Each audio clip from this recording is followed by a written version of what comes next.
Good morning. Thank you for joining us today.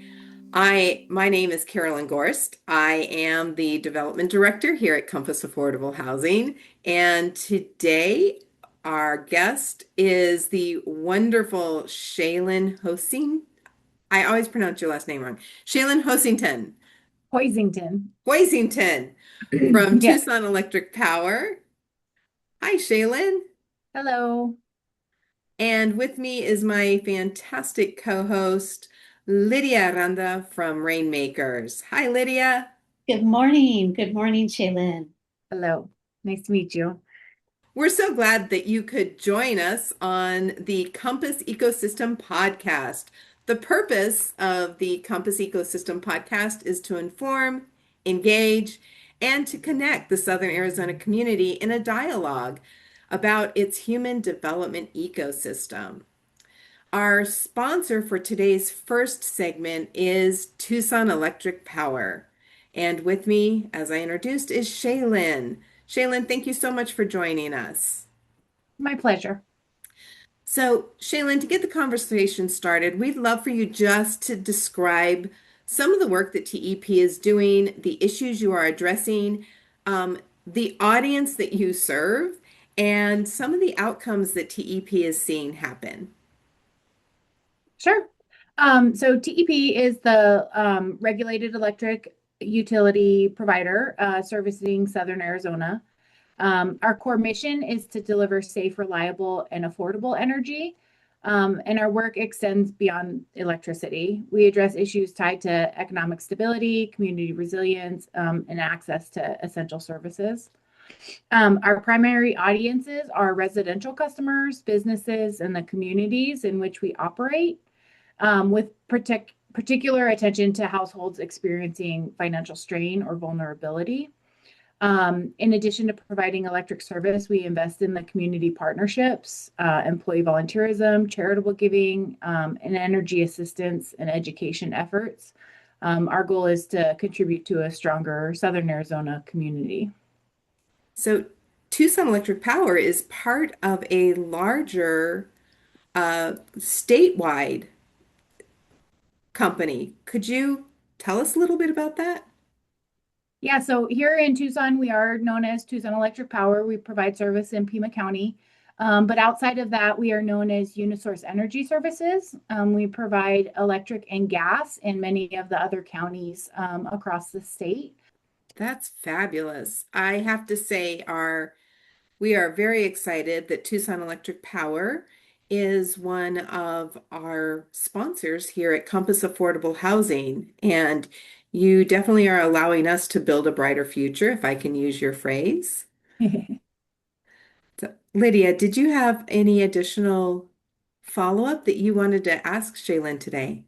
Well, I think first of all, the mission of TEP and working with the community and really focusing on safety as well as affordability just speaks to the whole point of an ecosystem of people and places and organizations coming together.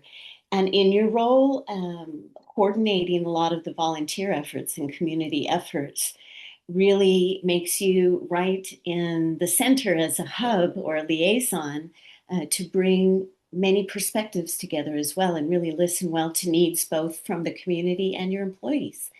So that's always been a curious thing to me and something that TEP does well. Thank you. Yeah, we work really hard to make sure that our programs are really rooted in community. There's just two of us in our department, but we work a lot with our customer care team and our customer insights team and our business development and government relations. I mean, we're all really, integrated and working together to make sure that we really have a good picture of what's going on and understanding, the needs of the community. And we rely on our nonprofit partners as well, such as Compass and others to, we can't be everywhere always. And so we really, work to make those partnerships as robust as possible and gather the information from the basically boots on the ground, the nonprofits that are serving the community. I That's so think, important. yeah, I think you do. It is so important, Lydia. And I think that that's one of the things we see with TEP that you do so well, Shaylin, is taking the information and feedback, asking the questions, and finding the partners to make sure that you do have an active ear to what's happening in the community you serve. It's important that Tucson Electric Power partner with agencies like Compass Affordable Housing to ensure the members of our community have access to the resources that they need. We understand that we're operating in an affordability crisis, and this is not something that can be solved alone. Together, we can achieve so much more. This segment is brought to you and made possible by Pima County's Short-Term Crisis and Emergency Resources Grant. So Shea-Lynn, speaking of the liaison role, the hub role, working internally and externally, how would you describe TEP and UNS work specifically around issues? Once you hear of a need or identify a project, what then do you do with your team to start to solve those specific challenges or maybe launch something new? Yeah, so we understand that that nobody's going to solve these issues without working in collaboration, right? Nobody's going to solve this by ourselves. So that's the biggest thing is collaboration. We work with nonprofit organizations, community coalitions, local leaders, government officials. Like I said, internal and external, we have a robust network of partners. And they're all working to support programs that address the immediate needs. One of the big ones, utility affordability, housing stability, long-term community strength. And so one of the ways we do that is the financial contributions. It takes money to solve issues, but we do that by aligning our resources with organizations that are working in those areas, serving the residents. Like I said, trusted community partners that help remove the barriers that can otherwise disrupt physical well-being, financial stability, and family security. All of those are the key factors in long-term human development. Thank you so much. That is so true. I don't know how many times Lydia and Shea-Lynn both have we heard, Lydia, people talking about the critical need of stability within the family or within your core support system, that to be a part of people growing and moving forward.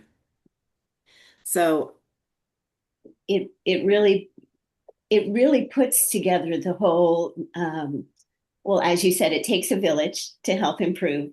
And it allows people to have the subject matter expertise that they need, whether they are individuals or part of an organization, and be able to bring that more holistically to the center of the issue.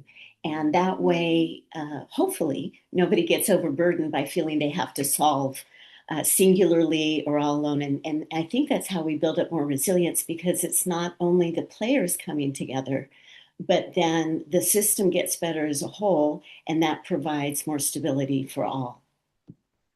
so true.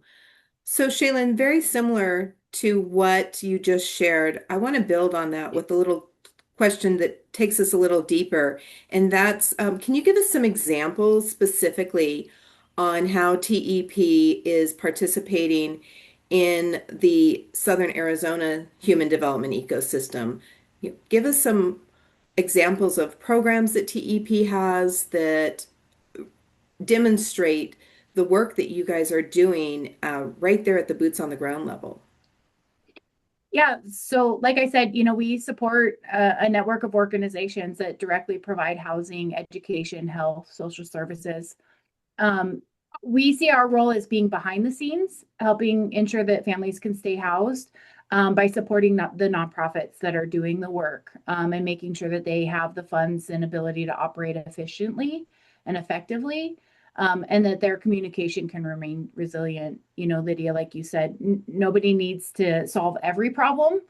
Sometimes we just need to focus on one at a time, or maybe one organization focus on one, and create a network of organizations kind of all working on the same issue in different ways. That's going to be the answer, really. And so, like I said, just working alongside the nonprofits, government, community stakeholders, working towards the positive outcomes for individuals and families. Another way that we're supporting is a new one that hopefully people know about is the Community Coalition for Prosperity.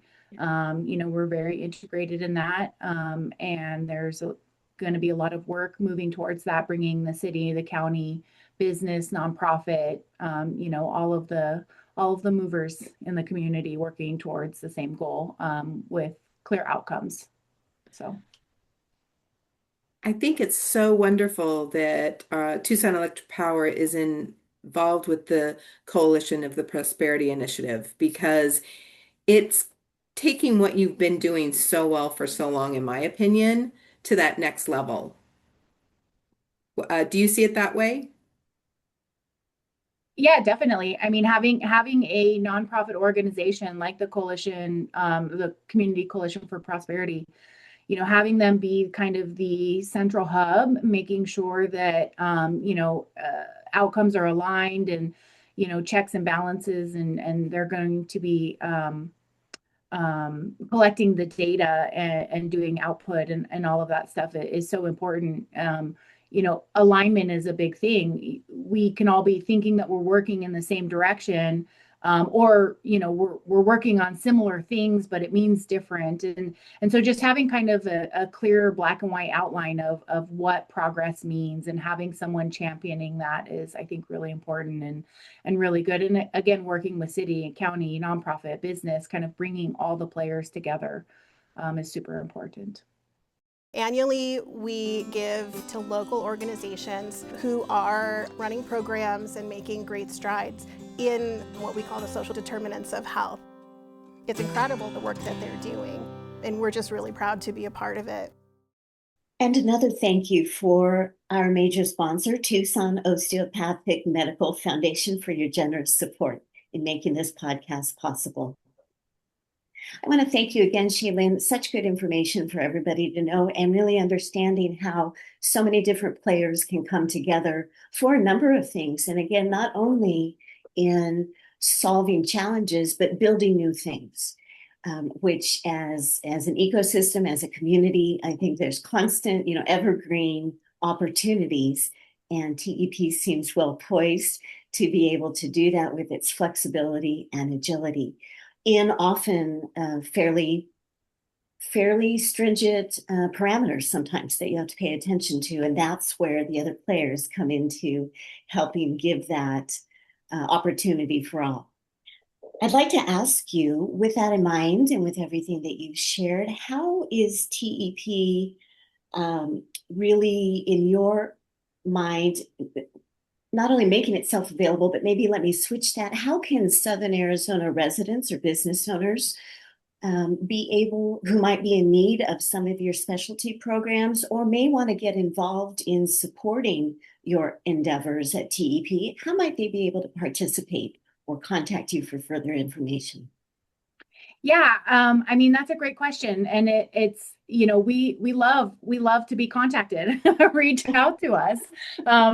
Residents can engage in us in several ways. We have an amazing customer care team that are trained to answer questions and provide support, whether it's understanding energy use, accessing assistance programs, or just getting connected to community resources. I mean, like I mentioned earlier, we regularly work with our customer service team, our customer insights teams.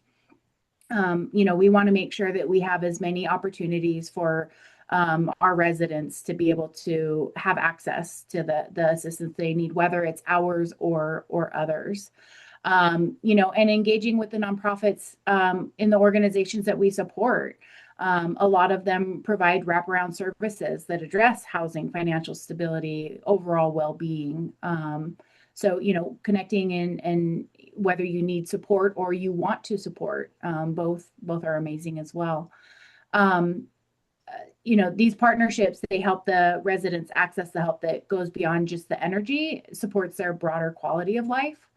And so for us, it's really about building connecting residents to essential services, the trusted partners. We do our diligence and, vetting partners that we work with and making sure that they're sound and solid and, viable organizations. and That's just so building that important. community. Yeah, and building that community network, again, just to support growth and stability and resilience.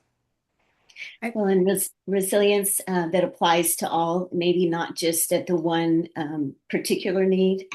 And that approach to holistic understanding of what a customer may be going through. I know we talk about the residents who can be business owners, or maybe they're retired, they might be students. And in any of those cases, taking in the information that might be expressed when one contacts your company or your team for support, but your team being well versed in understanding that there may be other things going on that might lead to a situation, maybe for assistance or some kind of financial, but there also might be some positive things like folks wanting to move from being employed in another area to finding out more about your programs and systems so that they might see if they could apply to actually work with TEP. So that it's a full circle. Shea-Lynn, can you tell us a little bit about the program with the budget billing that TEP offers? Because I personally have just seen that make such a difference in the lives of our communities as well. And it's not just at our Compass communities, but across communities in Southern Arizona. Yeah, our budget billing program is an amazing one. Basically, what it does is it averages out your bill over the course of a year. And then you pay a one flat amount every month. There is an annual reset that will happen. So if you end up using more or less, your bill could adjust, but it only adjusts once a year. And so that really helps people with maybe fixed incomes or who are trying to learn how to budget. I mean, that's a big thing too. If you don't know what your bill is going to be, it's really hard to budget. So that's exactly why it is, budget billing. It's such an amazing program to kind of help you learn how to budget your finances by level setting your bill over the course of a year. And I will say, I really appreciate you sharing that. I have seen so many households where their uncertainty around I'm going to have to budget for utilities, because let's face it, here we are in March and we are having 90-degree summer temperatures. And Yeah. that can throw your budget for a loop if you aren't expecting your air conditioning bill to come on until May. So, Yep. how do people get involved with that program? So there's a few different ways actually. You can log in at tep.com, log into your account and sign yourself up for it. Or again, contact our customer care team. They're amazing and they would be happy to set you up on that. And that's just one of our many programs. We do have a lot of other programs as well, assistance programs or just, affordability audits and stuff like that. There is a lot of information on our website, so definitely check that out. Or call our customer care team. And circling back to something Lydia mentioned, employment with TEP also is such a great opportunity. I always see a lot of job opportunities at TEP. So I would encourage people, especially some of our people in the trades, to look into those opportunities. It looks like you guys are always growing. We are. There's always opportunity available at TEP, and it's an amazing company. I did not come from the electric utility, and I don't work in our operations. But just the knowledge that I've gained working here really puts into perspective, what it really takes to keep the community energized. Thank you, Shea-Lynn, so much for joining us today. Lydia, as always, it's a pleasure to have you here co-hosting with me. You can learn more about the work that Compass Affordable Housing is doing with our partners like Tucson Electric Power on our website at www.compassaffordablehousing.org. Thanks for tuning in, and we look forward to seeing you next week. Thank you.